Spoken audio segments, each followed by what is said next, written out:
बकरी लेकर जा रहा था, कोई मुर्गी लेकर जा रहा था। बोले कहाँ जा रहे हो? बोले बलि करने जा रहे हैं। ये बलि क्या होती है? बोले मुर्गी काट देने से, बकरी काट देने से, ऊंट घोड़े काट देने से, गाय काट देने से देवी देवता प्रसन्न होते हैं, ऊपर वाले प्रसन्न होते हैं। उन्होंने कहा ना ना ना ना ना, किसी जीव की हत्या करने से अगर कोई ऊपर वाला या नीचे वाला प्रसन्न होता तो भगवान नहीं हो सकता। मैं ऐसे भगवान को नहीं मानता जो दूसरे की हत्या करा करके स्वाद लेता हो। मैं ऐसी देवी को नहीं मानता जो बकरी खाती हो या किसी की हत्या करने का। सब मम प्रिय सब मम उपजाए। भगवान कहते हैं हम कैसे किसी का वध करा सकते हैं?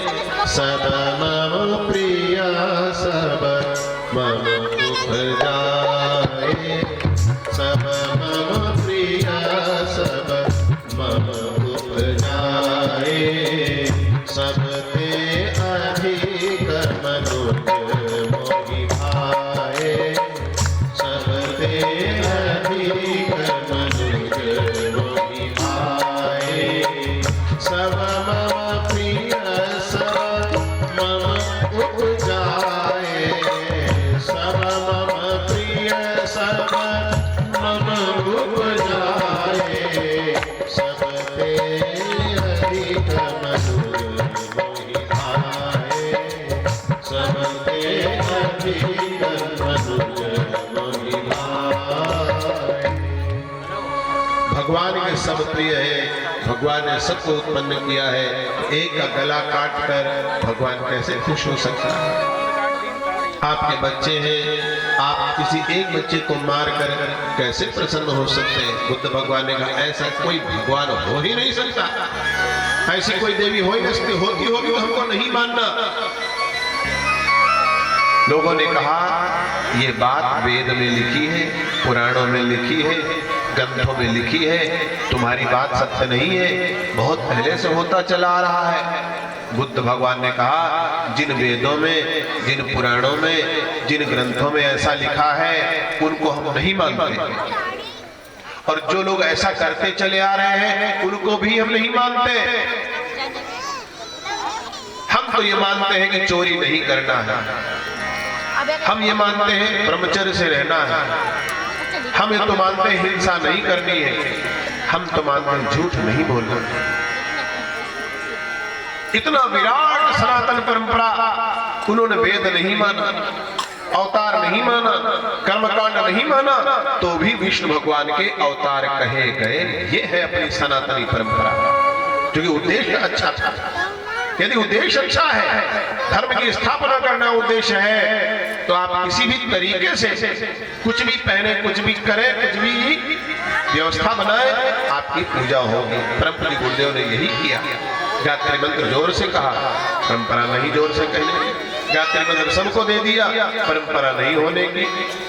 परंपराओं की तुलना में बुद्ध भगवान ने महत्व दिया। परमपूज्य गुरुदेव ने भी ऐसी ही परंपरा को आगे बढ़ाया। आज भी बौद्ध धर्म के दो भाग हियान हो गए थे, तो एक वर्ग है जो ध्यान केंद्र खोला हुआ है। किसी का मन हो, हम तो बौद्ध धर्म के अनुयायियों से कहा करते हैं, जो कहते हैं मनु भगवान बेकार है, मनु गाली देते हैं, ऐसा करते हैं, वैसा करते हैं। कोई बात नहीं, मनु को मत मानो, बुद्ध को मानो, बुद्ध को मानो। चलो ध्यान करो चल के, बुद्ध की शैली क्या है, बुद्ध की टेक्निक क्या है, जानो चल करके। भारतवर्ष में 76 विपश्यना ध्यान केंद्र है। उन विपश्यना में जाओ, 10 दिन की साधना करके आओ। वो मौन रखते हैं, कोई पैसा नहीं लेते हैं, निःशुल्क रहने की, खाने की और टीचिंग की, ध्यान की पूरी व्यवस्था रहती है, बढ़िया रहती है। फल भी मिलेंगे, दूध भी मिलेंगे। आप जानो तो कि हमारे बुद्ध क्या कह गए हैं। तो देखा देखी, एक की नाक कट गई, बोले आपके साथ नाक क्यों कट गई? अब वो क्या बताता, बोले हमको आप बीच में बाधा आती थी, सीधे भगवान दिखाई पड़ते ऊपर। अच्छा, आपको सीधे भगवान दिखाई पड़ते हैं? हाँ, मैं भी कटवा लूं तो दिख जाएंगे? हाँ, आप दिख जाएंगे तुमको सीधे भगवान। उसने कहा भगवान को तमाम पूजा पाठ किया और इतना नहीं बन पाया तो क्यों ना नाक कटवाने, थोड़ी सुनी झट से नाक कटवा ली। ऊपर देखा तो भगवान दिखे नहीं। तो पहले वाले नकटा के पास आया तो दूसरा वाला नकटा कि आप तो कह रहे थे भगवान दिख जाएंगे लेकिन दिखे नहीं। बोले तीसरे आदमी से न कहना न बदनामी हो जाएगी, कहेगा नाक भी कटवा लिया और भगवान भी नहीं दिखे इसको। तीसरे आदमी ने पूछा तुम्हें भगवान दिख गए? बोले हाँ दिख गए। तीसरे ने भी कटवा लिया, तीसरे को नहीं दिखे। तो दूसरे वाले से पूछा झूठ क्यों बोलते थे कि नाक कटने से भगवान सीधे दिख जाते हैं, ये बाधा बीच में पहुंचाती है। बोले किसी से कहना मत। चौथे ने कटवाया, पांचवें ने कहा, पूरा नकटा मंडल बनता हुआ चला गया, पूरा नकटा मंडल बनता हुआ चला गया। बुद्धम शरणं गच्छामि, धम्मम शरणं गच्छामि, संघम शरणं गच्छामि। उन्होंने कर्तव्य को माना, कर्मकांड को नहीं माना। तो वहां जाओ, विपश्यना ध्यान केंद्र में ध्यान करो। जो ध्यान के प्रेमी हैं उनको वास्तव में जाना चाहिए। हम 2 बार जा चुके हैं, 2 बार जा चुके, खूब खूब आनंद आता है। सार सार को गही रहे थोथा देई बहाए। गायत्री परिवार में शांति कुंज हरिद्वार में साधना करने जाना चाहिए। मौन साधना भी होती है, शिविर साधना भी होती है। और जो गायत्री परिवार से एलर्जी करते हो, बुद्ध भगवान के अनुयायी हो, उनको विपश्यना ध्यान केंद्र जाना चाहिए। आपके नियरेस्ट लखनऊ में बख्शी के तालाब एयरपोर्ट के सामने में विपश्यना ध्यान केंद्र है। ऑनलाइन रजिस्ट्रेशन होता, कोई पैसा खर्च नहीं था, आने जाने का काम तुम्हारा। वहां सब चकाचक सब मिलता है, बोलने नहीं देते 9 दिन तक। करोगे तो नाम लोगे। गायत्री परिवार में थोड़ा धोती पहनो, ऐसा करो वैसा करो। और भी थोड़ा सा टेस्ट लेना हो तो आर्ट ऑफ लिविंग का श्री रविशंकर का करो। तमाम ऐसे आपको सुविधाएं मिल जाएंगी जिससे धर्म की स्थापना करने के लिए आप सुदृढ़ हो सको। भगवान का ये 9वां अवतार हुआ और 10वां अवतार कल की अवतार के रूप में कहा गया कि कल की भगवान अवतार लेंगे। कहां लेंगे? कल की भगवान कहां अवतार लेंगे? संभल में। संभल में कल की जी का मंदिर बना दिया है। हाँ, प्रमोद कृष्णन महाराज जी ने मंदिर बना दिया है। परम पूज्य गुरुदेव कहते थे कि कल के अवतार और कुछ नहीं है, ये प्रज्ञा का अवतार ही कल की का अवतार है। घोड़े पर बैठ करके आएंगे, यानी गति का प्रतीक होंगे। परम पूज्य गुरुदेव के विचार, प्रज्ञा अवतार के विचार घोड़े के तरीके से, गति के तरीके से दौड़ते हुए चले जा रहे हैं। जो पहले श्री राम शर्मा आचार्य अकेले कहते थे, अब सब संत समुदाय वही बात कहना शुरू कर दिया है। उनके हाथ में तलवार होगी, लपलपाती तलवार होगी। परम पूज्य गुरुदेव कहते थे, मैंने अपने मिशन का नाम रखा है विचार क्रांति अभियान। ये विचारों में क्रांति करके रख देगा। अगर कोई पढ़ा लिखा आदमी उनके आचार्य जी के, परम पूज्य गुरुदेव के साहित्य को पढ़ ले तो उसके पुराने गंदे विचार कट जाएंगे। कोई कल के अवतार के हाथ की ये तलवार है, ये प्रज्ञा अवतार हो रहा है। 21वीं शताब्दी उज्जवल भविष्य बन करके आएगी। ये केवल गुरुजी गायत्री परिवार के नहीं कहते, सूरदास बाबा न जाने कब से कह गए। ऐ मन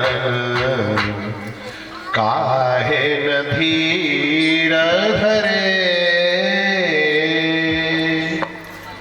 संतो दुखी मत होइए, धीर रखो, मन को उदास न करो। अंधे हैं सूरदास, न जाने कब का ध्यान दे रहे हैं, आज की बात को लिख रहे हैं। ऐ मन काहे न धीर धरे, ऐ मन काहे न धीर धरे, ऐ मन काहे न धीर धरे। संबत 2 सहस्र के ऊपर, संबत 2 सहस्र के ऊपर, आए सो योग परे। ऐ मन काहे न धीर धरे, मन काहे न धीर धरे। सहस वर्ष लो सतयुग बीते, सहस वर्ष लो सतयुग बीते धर्म की बेली चढ़े ऐ मन काहे न धीर धरे ऐ मन काहे न धीर धरे। सन 2000 संवत सोदहस के ऊपर ऐसो योग पड़े, सहस्र वर्ष लग सतयुग बीते, हर की लीला ये टारे ना ही टरे। वो कहते नारायण की लीला है ये टलेगी नहीं। यही समय है 21वीं शताब्दी उज्जवल भविष्य बनकर आ रहा है। स्वामी विवेकानंद कहते थे मुझको कानों में घंटियां सुनाई पड़ रही हैं, पिछले सतयुग के सारे इतिहास फीके पड़ जाएंगे, इतना सुंदर युग आ रहा है। गुरुदेव ने कहा 21वीं शताब्दी उज्जवल भविष्य। इतनी टेक्निक आ गई है। आपको जाड़ा लग रहा है, साधना नहीं करते बना ब्लोअर चला लो। आपको गर्मी लग रही है, एसी चला लो।